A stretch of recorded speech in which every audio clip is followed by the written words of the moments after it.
नमस्कार साथियों, स्वागत है आपका आपके अपने चैनल ग्रो मोर जीके में। और आज का हमारा वीडियो होने वाला है सौर मंडल पर। सौर मंडल से बहुत सारे क्वेश्चंस पूछे जाते हैं, तो हमने कोशिश की है कि इस वीडियो में आपको डिटेल में भी समझा पाए हम सारा कुछ, और कुछ एमसीक्यू भी आखिरी में हमने रखे हुए हैं। तो वीडियो को पूरा जरूर देखिए, जिससे कि आपको एमसीक्यू भी देखने को मिल जाएंगे और डिटेल में भी आप समझ पाएंगे। वीडियो शुरू करने से पहले आप चैनल को सब्सक्राइब जरूर कर लें अगर आपने अभी तक नहीं किया है तो, जिससे कि आपको चैनल की ओर से आने वाली वीडियोस मिल सकें। अब चलिए हम वीडियो को शुरू करते हैं। तो देखिए, सौर मंडल में क्या क्या होता है, तो यहाँ पे आप देख पाएंगे, जैसे इस डायग्राम में दिख रहा है, सूर्य है, कुछ ग्रह हैं, तो इन सबको मिला के जो चीज बनती है उसको सौर मंडल कहते हैं। अब इस सौर मंडल का जो केंद्र बिंदु है वह आपका सूर्य होता है। क्या होता है? सूर्य होता है। और ये सारे ग्रह किसके चक्कर लगाते हैं? सूर्य के चक्कर लगाते हैं। ये जितने भी ग्रह हैं आप देख पा रहे हैं, वो किसके चक्कर लगा रहे हैं? सूर्य के चक्कर लगा रहे हैं। तो सूर्य इनका केंद्र बिंदु है और ये सभी सूर्य की परिक्रमा करते हैं। अब सबका अलग अलग समय होता है परिक्रमा करने का, उसी हिसाब से इनकी कुछ स्थितियां होती हैं जिनके बारे में हम ये टॉपिक में पढ़ने वाले हैं। तो आप देखिए कि पहले है सूर्य, उसके बाद है बुध, फिर है शुक्र, फिर है पृथ्वी, फिर है मंगल, फिर ये क्षुद्र ग्रह की एक पट्टी है, और फिर है बृहस्पति, फिर शनि, फिर अरुण, वरुण। तो ये आपका एक सोलर सिस्टम जो है, सौर मंडल का जो सिस्टम है उसके आपके ग्रह हैं। तो यहाँ पे आप देखेंगे एक चीज कि ये जो पट्टी है, क्षुद्र ग्रह पट्टी, इसके इस तरफ वाले ये जो इतने भी सूर्य से लग के जो 4 ग्रह दिए हुए हैं, ये चारों ग्रह कैसे हैं आपके? इनको हम बोलते हैं आंतरिक ग्रह और ठोस ग्रह। ये कैसे हैं आपके? ठोस ग्रह हैं, सॉलिड फॉर्म में होते हैं ये, ठीक है। और इस तरफ के पट्टी के इस तरफ के जो 4 हैं ये बाह्य ग्रह कहलाते हैं, और ये सभी कैसे फॉर्म में होते हैं? गैसेस फॉर्म में होते हैं। तो इनमें स्थल नहीं होता, इसमें इन चारों में स्थल होता है। ये चीज आप ध्यान रखिएगा। अब ग्रहों को कैसे याद करें, तो देखिए उसके लिए ट्रिक्स भी हैं, आप ट्रिक्स से भी कर सकते हैं याद, लेकिन मैं चाहूंगा कि ये बेसिक चीज है, इसमें आप ट्रिक का उपयोग ना करें, आपको वैसे भी याद हो जाने वाले हैं। तो देखिए, पहले बुध है, फिर शुक्र है, फिर पृथ्वी है, फिर मंगल है, उसके बाद क्षुद्र ग्रह की पट्टी है, और उसके बाद जो आएंगे आपके वो बृहस्पति है, शनि है, अरुण है और वरुण है। तो आपको ऐसे ही याद रखना है। मैं कहूंगा ट्रिक का यूज ज्यादा ना करें, क्योंकि ट्रिक से क्या होता है ना कि आप चीजें एक एग्जाम के पॉइंट ऑफ व्यू से तो याद रख लेते हैं, लेकिन बाद में उन चीजों का कोई उपयोग नहीं रह जाता है आपके लिए। तो आप कोशिश करें कि कुछ चीजें आप, ये जो बेसिक चीजें जो आपको पता होना ही चाहिए, वो बिना ट्रिक के भी आप याद रख सकें। तो अब हम आते हैं पहले ग्रह पर। देखिए, पहला ग्रह हमारा जो हमारा तारा है वो क्या है? सूर्य, जो केंद्र बिंदु है सौर मंडल का, ठीक है। इसमें जो ऊर्जा उत्पन्न होती है वो किसके द्वारा होती है? नाभिकीय संलयन के द्वारा ऊर्जा उत्पन्न होती है, जिसमें कि 2 हाइड्रोजन के अणु मिलकर हीलियम बनाते हैं और ऊर्जा उत्पन्न करते हैं, ठीक है। इसमें देखिए, सूर्य में हाइड्रोजन का परसेंटेज जो है वो 71% होता है, और हीलियम का परसेंटेज 26.5% होता है, और बाकी अन्य गैसें होती हैं 2.5% में। तो इसमें जो हीलियम, जो आपका हाइड्रोजन है, वो किस में कन्वर्ट होता है? हीलियम में कन्वर्ट होता है। और ये कंटिन्यूसली चल रहा है, और एक टाइम ऐसा आएगा जब ये सारा हाइड्रोजन हीलियम में कन्वर्ट हो चुका होगा, तो आपका सूर्य जो है वो समाप्त हो जाएगा, मतलब सूर्य की आयु पूरी हो जाएगी। तो सूर्य की जो आयु है वो लगभग मानी गई है 5 मिलियन वर्ष। 5 मिलियन वर्ष के बाद क्या हो जाएगा? सूर्य समाप्त हो जाएगा, सारा हाइड्रोजन हीलियम में कन्वर्ट हो जाएगा। और सूर्य के जो देखिए सूर्य की जो संरचना है उसमें 3 तरह से आप देख सकते हैं। 3 तरह से कैसे? देखिए, अगर ये सूर्य है तो एक इसका केंद्र बिंदु होगा और एक इसकी ये बाहरी सतह होगी और कुछ यहाँ पे इसमें डॉट्स होते हैं सूर्य में, तो उन डॉट्स को बोलते हैं सौर कलंक। क्या बोलते हैं? सौर कलंक। तो तीनों जगह पे अलग अलग टेम्परेचर होता है। यहाँ पे जो आपका सेंटर है वहां पे टेम्परेचर होता है, वो होता है आपका 15 मिलियन, है ना, 15 मिलियन डिग्री सेल्सियस। और जो सतह होती है वहां पे होता है इसका टेम्परेचर 6000, कितना होता है? 6000 डिग्री सेंटीग्रेड।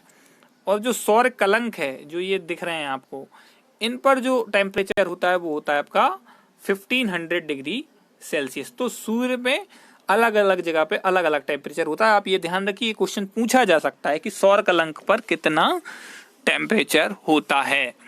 अगला देखिए, सूर्य से निकलकर पृथ्वी की ओर आने वाली जो ज्वाला होती हैं, जैसे सूर्य हमने यहाँ पे देखा था, पहली वाली अपनी जो फोटो आपको दिखाई थी, इसमें जो आप देख रहे हैं ये जो पॉइंट्स हैं, यहाँ से क्या निकलती है? सूर्य की ज्वाला। इन पॉइंट से सूर्य की ज्वाला निकलती है और जब ये ज्वाला पृथ्वी की ओर आती है ना, जब ये ज्वाला कहाँ से आती है? पृथ्वी की ओर आती है, तो पृथ्वी के दोनों ध्रुवों पर पहुंचती है, उत्तरी ध्रुव और दक्षिणी ध्रुव, दोनों ध्रुवों पर पहुंचती है। तो जब ये दोनों ध्रुवों पर पहुंचती है तो इसको बोला जाता है अरोरा लाइट्स। क्या बोलते हैं इसको? अरोरा लाइट्स, या इसको बोलते हैं हम अरोरा ज्योति, है ना। अब उत्तरी ध्रुव पर जो पहुंचती है उसको बोलते हैं सुमेरु ज्योति, अरोरा बोरेलिस। और दक्षिणी ध्रुव पर जो पहुंचती है उसको बोलते हैं कुमेरु ज्योति, अरोरा ऑस्ट्रेलिस। तो आप ध्यान रखिए कि जो हम जब हमारा मैप देखते हैं तो ऑस्ट्रेलिया कहाँ पे? दक्षिण में है। तो उसी से आप याद रखिए कि अरोरा ऑस्ट्रेलिस कहाँ पे होगी? आपका दक्षिण ध्रुव पे। और अरोरा बोरेलिस कहाँ पे होगी? आपकी उत्तरी ध्रुव पे। और कुछ फैक्ट्स हैं जो याद रखने चाहिए हमको सूर्य से रिलेटेड। जैसे पहले देखेंगे आप, सूर्य और पृथ्वी के बीच जब चंद्रमा आ जाता है तो एक घटना घटती है और उस घटना को हम बोलते हैं सूर्य ग्रहण। सूर्य ग्रहण में क्या होता है? पृथ्वी और सूर्य के बीच में क्या आ जाता है? चंद्रमा आ जाता है। अब सूर्य ग्रहण की भी 2 स्थितियां होती हैं। पहली, जब सूर्य में कुछ हिस्से पे चंद्रमा बीच में आता है और कुछ हिस्सा उसका जो रहता है खाली रहता है, जो कि दिखता है, तो उस कंडीशन को बोलते हैं आंशिक सूर्य ग्रहण। ठीक है। और जब सूर्य पूरा तरह से ढक जाता है, उसका केंद्र, और वो पूरी तरीके से ढक लेता है चंद्रमा, तो उसको बोलते हैं पूर्ण सूर्य ग्रहण। अब इससे रिलेटेड भी कुछ बातें हैं कि जब पूर्ण सूर्य ग्रहण होता है, जब पूर्ण सूर्य ग्रहण होता है तो सूर्य के कॉर्नर से कुछ लाइट्स निकलती हैं। उन लाइट्स को बोला जाता है कोरोना या किरीट। क्या बोला जाता है? कोरोना या किरीट। और यह प्रकाश जो होता है गोले, जो होता है ना गोला, गोले में रिंग के टाइप से होता है, इसलिए इसको बोला जाता है डायमंड रिंग या हीरक वलय भी कहा जाता है। ये ध्यान रखिए, ये क्वेश्चन बन जाता है यहाँ से। तो इसको ध्यान रखिए कि जब पूर्ण सूर्य ग्रहण होता है तो जो चंद्रमा है वो सूर्य को केंद्र से तो पूरी तरीके से ढकता है, लेकिन कॉर्नर्स पे कुछ जगह रह जाती है जहाँ से प्रकाश आता है। और जो प्रकाश आता है उसको कोरोना या किरीट बोलते हैं। ठीक है। और इसको डायमंड रिंग या हीरक वलय भी कहा जाता है। पूर्ण ग्रहण की अधिकतम अवधि होती है 8 मिनट, 7 मिनट कुछ 56-57 सेकंड के आसपास होती है, तो लगभग हम 8 मिनट मानते हैं। ठीक है। इससे ज्यादा अवधि नहीं होती पूर्ण ग्रहण की। क्या होता है कि सूर्य भी घूम रहा है, पृथ्वी भी घूम रही है और चंद्रमा भी घूम रहा है, तो दोनों अपनी स्थिति चेंज कर लेंगे, तो वो ज्यादा से ज्यादा 8 मिनट की स्थिति होती है। 8 मिनट के बाद वो पूर्ण ग्रहण नहीं रहता है। ठीक है। अब सूर्य जब पृथ्वी से ज्यादा दूर होता है तो उसे अपसौर कहा जाता है, अपसौर। ठीक है। जब क्या होता है, परवलयकार में पृथ्वी सूर्य की चक्कर लगाती है। परवलयाकार कैसा होता है, कुछ इस तरह से परवलयाकार, उसमें राउंड में ये पृथ्वी सूर्य के चक्कर लगाती है। अगर मान लीजिए यहाँ सूर्य है और ये पृथ्वी है, तो कुछ इस तरह से ये पृथ्वी सूर्य के चक्कर लगा रही है। तो ये कंडीशन जो है ये सबसे ज्यादा दूर वाली है, तो इसको बोलते हैं आप अपसौर। और जब पृथ्वी यहाँ पर होगी, यहाँ पर, तो इस कंडीशन में जो दूरी होगी वो होगी आपकी मिनिमम, और उस मिनिमम दूरी को बोलते हैं उपसौर। क्या बोलते हैं, उपसौर। तो ये दोनों चीज ध्यान रखिए, अपसौर और उपसौर की घटना ये भी पूछ ली जाती है कि अपसौर में सूर्य पृथ्वी से बहुत ज्यादा दूर होगा, और उपसौर में बहुत ज्यादा कम दूरी पर स्थित होगा। और एक चीज और जो हमारे ध्यान में आती है वो है आपका अगला ग्रह बुध ग्रह।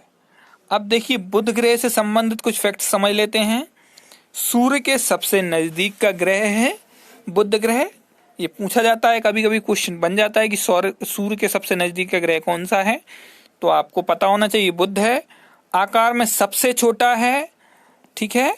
तीसरा, परिक्रमण काल सबसे कम है। देखिए सूर्य के पास में है तो तेजी से घूमता है, और जो चक्कर लगाने का जो डिस्टेंस होता है उसका वो भी कम होता है दूसरे ग्रहों की अपेक्षा। आपने जो पहला फोटो देखा था, इमेज जो देखी थी, उसमें आप देखेंगे कि सभी ग्रह दूर होते जाएंगे, तो जो पास वाला ग्रह होगा वो चक्कर अपना पहले लगाएगा। ये ध्यान रखिए। तो सबसे कम समय में ये सूर्य का परिक्रमण करता है, लगभग 88 दिनों में सूर्य का एक चक्कर ये पूरा कर लेता है। तापांतर सबसे अधिक होता है। तापांतर का मतलब ये कि दिन में बहुत ज्यादा टेम्परेचर और रात में बहुत कम टेम्परेचर, तो जो डिफरेंस होता है वो 600 डिग्री सेल्सियस के आसपास का डिफरेंस होता है तापांतर में। चुंबकीय क्षेत्र की मौजूदगी भी इस ग्रह पर होती है, बुध पर, और इसका कोई उपग्रह नहीं है। तो ये कुछ फैक्ट्स हैं बुध के बारे में, ये आप ध्यान रखेंगे तो क्वेश्चंस आप बना पाएंगे। एमसीक्यू बन जाते हैं कि सबसे कम समय में कौन सूर्य की परिक्रमा करता है, ये क्वेश्चन बन जाएगा। या पूछ लिया जाएगा कि सूर्य के सबसे पास में कौन सा ग्रह है, सबसे छोटा ग्रह कौन सा है, तो आपको ये चीजें याद होनी चाहिए। अब अगला ग्रह देखते हैं, वो है आपका शुक्र। शुक्र ग्रह पृथ्वी के सबसे नजदीक है, ये पहली चीज। दूसरी, सबसे चमकीला और गर्म ग्रह है। अब देखिए यहाँ देखने वाली एक चीज है कि सूर्य के पास में कौन सा था ग्रह, वो था आपका बुध, लेकिन वो सबसे ज्यादा गर्म नहीं है। सबसे ज्यादा गर्म ग्रह कौन सा है, शुक्र। तो ये क्वेश्चन बन जाता है घुमाने के लिए, और बहुत सारे बच्चे ये करते हैं कोशिश कि सूर्य के पास में वो सबसे ज्यादा गर्म होगा तो बुध को लगा देते हैं, जो कि गलत आंसर होता है। सही आंसर है शुक्र। और ये ऐसा क्यों गर्म होता है, क्योंकि यहाँ पे CO2 कार्बन डाइऑक्साइड 98% के आसपास रहती है, जिसकी वजह से ये ज्यादा से ज्यादा सूर्य का रेडिएशन को एब्जॉर्ब करती है, और ये गर्म रहता है ये ग्रह, ठीक है। अच्छा, इसको सुबह और भोर जो बोलते हैं ना, सुबह को भोर भी बोलते हैं, भोर और सांझ का तारा भी कहा जाता है। पृथ्वी की बहन, जुड़वा बहन या भगनी भी इसे कहा गया है, क्योंकि इसकी जो संरचना है वो लगभग पृथ्वी के जैसी है, तो इसलिए इसको पृथ्वी की बहन, जुड़वा बहन और भगनी भी कहा जाता है। सभी ग्रह सूर्य का चक्कर कैसे लगाते हैं, पश्चिम से पूर्व की ओर लगाते हैं, लेकिन शुक्र और अरुण एक ऐसा लगाते हैं, ये लगाते हैं पूर्व से पश्चिम की ओर। तो ये चीज ध्यान रखिए, ये भी क्वेश्चन बन जाता है, पूछा गया है कई बार कि कौन से ग्रह ऐसे हैं जो सूर्य की चक्कर पूर्व से पश्चिम की ओर लगाते हैं। ध्यान रखिए, बाकी सभी ग्रह इन दोनों को छोड़कर पश्चिम से पूर्व की ओर चक्कर लगाते हैं, और ये पूर्व से पश्चिम की ओर लगाते हैं। अगला जो आपका ग्रह है वो है आपका पृथ्वी, जिस पर हम सभी लोग रहते हैं, तो इससे तो आप ज़्यादा फेमिलियर हैं, ऐसा टॉपिक है ये पृथ्वी। तो बहुत सारे क्वेश्चंस बनते हैं, अच्छे से समझने की ज़रूरत है। तो देखिए, नीला ग्रह कहा जाता है पृथ्वी को। क्यों कहा जाता है, क्योंकि यहाँ पे जल की अधिकता है। तो जल की अधिकता की वजह से ये ग्रह जब बाहर से देखा जाता है ऊपर से तो नीला दिखता है। तो ये चीज ध्यान रखिए, नीला ग्रह किसे कहते हैं, तो ये पूछ लिया जाता है, बहुत बार पूछा गया है। कितने डिग्री पर झुकी हुई है पृथ्वी अपने अक्ष पर, ये क्वेश्चन भी पूछा गया है। तो ये 23.5 डिग्री पर ये अपने अक्ष पर झुकी हुई है। और इसके आधार तल से जो कोण बनाती है वो बनाती है 66.5 डिग्री का कोण ये अपने आधार तल से बनाती है। अच्छा, इस चीज का इफेक्ट क्या होता है, देखिए अपने अक्ष पर झुकी हुई है तो इसका इफेक्ट है कि यहाँ पे ऋतु के परिवर्तन होते हैं, ऋतु में परिवर्तन होते हैं। हम देखते हैं हमारे यहाँ कितनी तरह की ऋतुएं पाई जाती हैं, लगभग मोस्टली 3 तरह की ऋतुएं पाई जाती हैं। तो वो ऋतु परिवर्तन जो होता है उसकी मुख्य वजह आपकी ये है कि ये अपने अक्ष पर झुकी हुई है। ठीक है, पृथ्वी में एक दिन और रात मतलब लगभग कितने टाइम का होता है, तो वो होता है 24 घंटे का। और एक वर्ष जो होता है वो 356 दिन और 6 घंटे का होता है, 365 दिन, सॉरी 365 दिन और 6 घंटे का होता है। और ये प्रत्येक 4 साल में 366 का एक वर्ष होता जाता है, एक लीप ईयर बनता है जो कि जिसमें फरवरी आपकी 29 तारीख की होती है, आप ध्यान रखिएगा। तो ये 6-6 घंटे जुड़ के जब 24 हो जाते हैं तो एक दिन बढ़ा देते हैं। पृथ्वी का एकमात्र उपग्रह कौन सा है, तो वो है आपका चंद्रमा। इसके पहले के जो 2 ग्रह थे उनके पास उनका उपग्रह नहीं है, उनके पास कोई चंद्रमा नहीं है। पृथ्वी के पास अपना एक उपग्रह है चंद्रमा, ठीक है, जो क्या करता है, जो पृथ्वी के चक्कर लगाता है। एकमात्र ग्रह ऐसा है पृथ्वी जिस पर जीवन संभव है। अब अगला देखते हैं मंगल। मंगल ग्रह, इस ग्रह को लाल ग्रह भी कहते हैं। क्यों कहते हैं, क्योंकि आयरन ऑक्साइड्स यहाँ पे अवेलेबल ज़्यादा है, इसलिए इसको लाल ग्रह भी कहा जाता है। जो जंग लगती है ना, आपने देखा होगा जंग लग जाती है तो उस तरह से जब लाल पड़ जाता है ना, वैसी कंडीशन इस ग्रह पर है, क्योंकि यहाँ पे आयरन ऑक्साइड की अधिकता है, इसलिए इसको लाल ग्रह भी कहा जाता है। अपने अक्ष पर यह भी 25 डिग्री झुका हुआ है, जैसे पृथ्वी झुकी हुई है, तो यहाँ पे भी ऋतु परिवर्तन होता है मंगल पर भी। इस वजह से ऋतु परिवर्तन की संभावना होती है। जीवन की संभावना भी सबसे ज़्यादा अधिक कहीं पर है, तो वो मंगल पर है। और इसीलिए मार्स ऑफ मिशन इंडिया ने जो भेजा था, मार्स ऑर्बिट मिशन, वो भी कुछ आपका ये संभावना तलाशने के लिए भेजा गया था इंडिया की तरफ से। और भी देश इसमें लगे हुए हैं। दिन रात की अवधि जो होती है वो भी लगभग पृथ्वी के ही समान होती है, क्योंकि इसका जो झुकाव है वो भी लगभग पृथ्वी के बराबर ही है। फोबोस और डीमोस नामक 2 उपग्रह हैं इसके पास। सौरमंडल का सबसे ऊंचा पर्वत ओल्फांस मॉन्स मंगल पर ही स्थित है। ये ध्यान रखिए, क्वेश्चन पूछा लिया जाता है और इसके उपग्रहों के नाम भी पूछे जा सकते हैं। अगला ग्रह देखते हैं। अगला है आपका क्षुद्र ग्रह पट्टी। जो हमने देखा था कि 4 ठोस ग्रह थे हमारे, बुध शुक्र पृथ्वी मंगल, और उसके बाद जो अगला जो चीज थी वहां पे वो थी क्षुद्र ग्रह पट्टी। जो क्या होता है, कुछ ऐसे पिंड इकट्ठे हो गए हैं जो कि एक साथ इकट्ठे हो गए आपके सौरमंडल में, और वो भी सूर्य का चक्कर लगा रहे हैं। वो भी क्या कर रहे हैं, सूर्य का चक्कर लगा रहे हैं, क्योंकि वो भी उन्हीं जैसे हमारे ग्रह हैं उन्हीं की तरह वो भी घूम रहे हैं, तो उनको बोलते हैं क्षुद्र ग्रह। ठीक है, और ये किस किस के बीच में होते हैं, ये मंगल और बृहस्पति के बीच में होते हैं, ये ध्यान रखिएगा, ये क्वेश्चन पूछा गया है। और कुछ इसमें क्या होता है, इनमें सभी के आकार सामान्य नहीं होते, कुछ पिंड बड़े होते हैं, कुछ हल्के होते हैं, कुछ छोटे होते हैं। ठीक है, तो इस तरह के कुछ पिंड होते हैं। जब ये सूर्य का चक्कर लगाते हैं और पृथ्वी की ओर आकर्षित होते हैं, और पृथ्वी के वायुमंडल में जैसे ही ये प्रवेश करते हैं तो घर्षण से इनमें आग लग जाती है, और आग लगकर अगर कोई जल जाता है वहीं खत्म हो जाता है।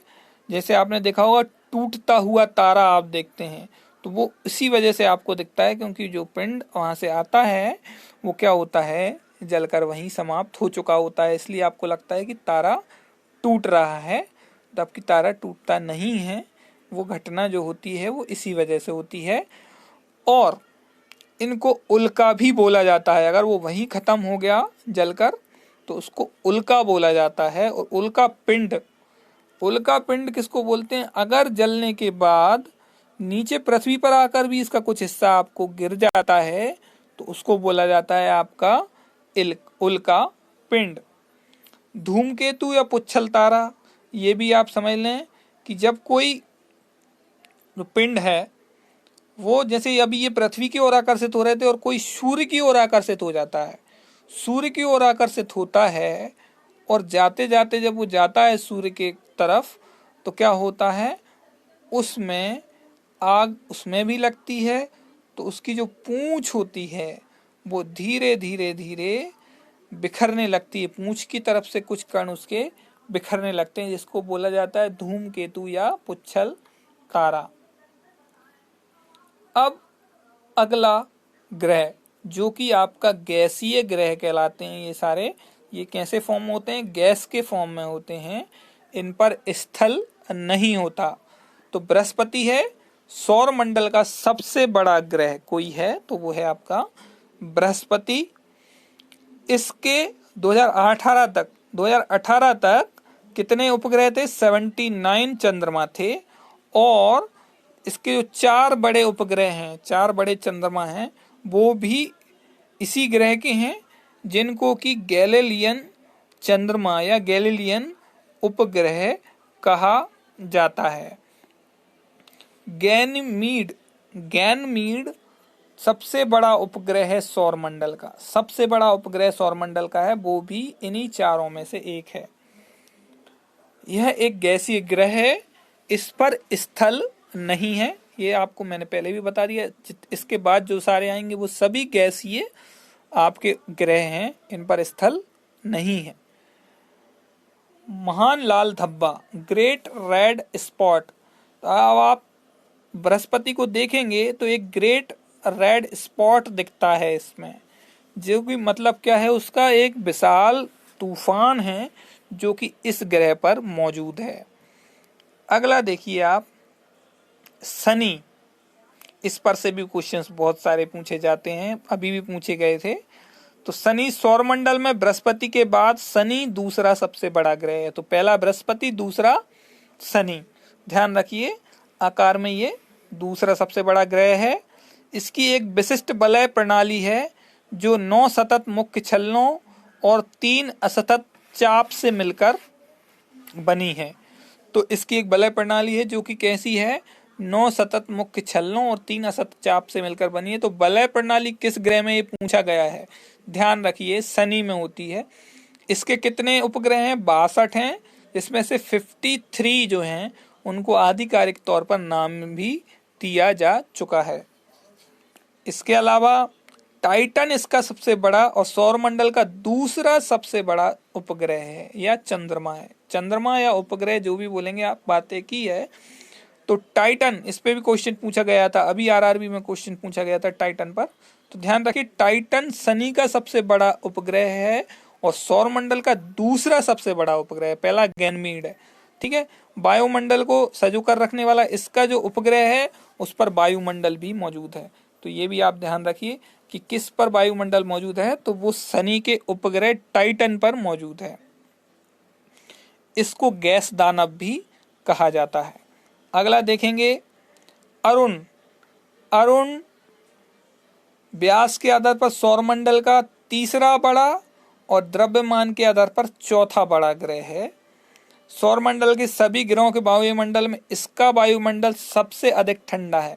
देखिए जैसे जैसे सूर्य से दूर होते जाएंगे उनकी ठंडक जो है वो बढ़ती जाएगी, आप ये ध्यान रखिएगा।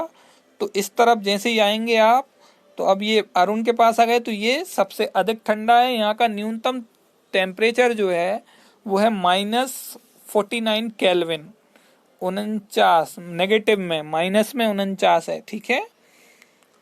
यूरेनस के 27 जो हैं वो आपके चंद्रमा हैं, या प्राकृतिक उपग्रह हैं। 5 मुख्य उपग्रहों के नाम दिए, मिरांडा, एरियल, अम्ब्रियल, टाइटेनिया और ओबेरॉन। ये 5 इसके मुख्य उपग्रह हैं। ये पूछ लें कभी तो आप ध्यान रखिए कि अरुण के मुख्य उपग्रह हैं। अब वरुण से क्वेश्चंस नहीं पूछे जाते हैं ज़्यादा, और सेम संरचना इसी की तरह होती है अरुण की तरह, तो उससे हमने कुछ मोस्टली फैक्ट्स नहीं लिए हैं। अब हम समझ लेते हैं चंद्रमा के बारे में, क्योंकि चंद्रमा के बारे में भी बहुत कुछ चीज़ें ऐसी हैं जो आपको इसी टॉपिक में कवर करनी है। तो चंद्रमा देखिए, यह पृथ्वी की परिक्रमा कितने दिन में करता है? ये करता है 27 दिन 8 घंटे में पृथ्वी की परिक्रमा पूरी कर लेता है। पृथ्वी से इसकी दूरी जो है वो है 3,84,000 किलोमीटर के आसपास। चंद्रमा का अध्ययन करने को जो बोला जाता है वो बोला जाता है आपका सेलिनोलॉजी। सेलिनोलॉजी मतलब चंद्रमा का अध्ययन। ये पूछा गया क्वेश्चन है, ध्यान रखिए, इसको इम्पोर्टेंट रखिए। पृथ्वी से चंद्रमा का 57% भाग जो ही दिखता है हमको, हम जो देख पाते हैं वो कितना देख पाते हैं? 57%। कुछ बुकों में 59% भी दिया है, 59% भी दिया है। तो आप ध्यान रखिएगा, क्वेश्चन में या तो 57 होगा या 59 होगा, तो दोनों में से करेक्ट आंसर आपको 57 ही लगाना है। बट अगर 57 ऑप्शन में नहीं होता और 59 होता है तो 59 लगा देंगे। इसमें एक धूल का मैदान है जिसे शांति सागर कहा जाता है, ये भी इंपॉर्टेंट क्वेश्चन है। और इसी को सी ऑफ ट्रैंक्विलिटी भी बोलते हैं, जिस पर कि आपके नील आर्मस्ट्रॉन्ग ने वहां पे जब पहली बार मानव पहुंचा था चांद पर, तो कहां पर उतरा था? इसी सी ऑफ ट्रैंक्विलिटी पर भी उतरा था। ठीक है, ये वाला हिस्सा जो रहता है शांति सागर वाला हिस्सा, ये हमेशा अंधकार में रहता है। ठीक है, ये अपोजिट साइड वाला हिस्सा है चंद्रमा का। इस तरफ जो है सूर्य नहीं पहुंचता है, सूर्य की जो प्रकाश है वो वहां पे नहीं पहुंचता है। मानव चंद्रमा पर कब पहुंचा? 1969 में। कौन गया? नील आर्मस्ट्रॉन्ग पहुंचे। किस मिशन से गए थे? जो उनका विमान था वो था अपोलो 11। सुपरमून कब होता है? देखिए, जब चंद्रमा पृथ्वी के सबसे निकट होता है। तो चंद्रमा भी देखिए आप वैसे ही गति कर रहा है जैसे पृथ्वी सूर्य की कर रही है। तो एक कंडीशन ऐसी होती है कि जब चंद्रमा पृथ्वी के बहुत नजदीक होता है, उस कंडीशन को बोलते हैं आप सुपरमून। और इस कंडीशन में क्या हो जाता है कि ये 14% आपका आकार में बड़ा हो जाता है और 30% ज्यादा चमकीला हो जाता है। ध्यान रखिएगा, सुपरमून की कंडीशन ये पूछी जा सकती है। दूसरा होता है ब्लू मून। जब एक ही मंथ में 2 पूर्णिमा हो, तो दोनों पूर्णिमा में जो सेकंड वाली जो पूर्णिमा है उसके चांद को ब्लू मून कहा जाता है। ध्यान रखिए, एक मंथ में जब 2 पूर्णिमा पड़ जाती हैं तो जो दूसरी वाली पूर्णिमा का चांद है वो ब्लू मून कहलाता है। अब देखिए कुछ एमसीक्यू समझ लें। सूर्य के गिर्द परिक्रमा निम्न में से कौन सा ग्रह अधिकतम समय लेता है? तो आप देखेंगे कि जो पास के ग्रह हैं वो जल्दी करते हैं, जो दूर जाते जाएंगे आप तो उनकी दूर जो समय होता है वो भी बढ़ता जाएगा।